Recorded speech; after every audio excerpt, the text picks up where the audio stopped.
ইরানের সর্বোচ্চ নেতা আয়াতুল্লাহ আলী খামেনি যুক্তরাষ্ট্র ও ইসরায়েলের যৌথ হামলায় শনিবার 1 ফেব্রুয়ারি নিহত হয়েছেন। তার দাফন কাজ সম্পন্ন হবে ইরানের পবিত্র শহর মাশহাদে। মৃত্যুকালে তার বয়স হয়েছিল 86 বছর।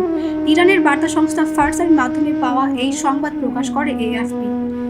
আলী খামেনি নিহত হওয়ার পর গোটা বিশ্বের সকল মুসলিমদের হৃদয় যেন ভার হয়ে গেছে। অনেকে এই শোক সামলে উঠতেই পারছে না। আলী খামেনি ইরানের দ্বিতীয় বৃহত্তম শহর মাশহাদে জন্মগ্রহণ করেন। এখানেই তার দাফন কাজ সম্পন্ন করা হবে। এই মাশহাদের ইমাম রেজার মাজার এলাকায় তার বাবাকেও সমাহিত করা হয়েছিল।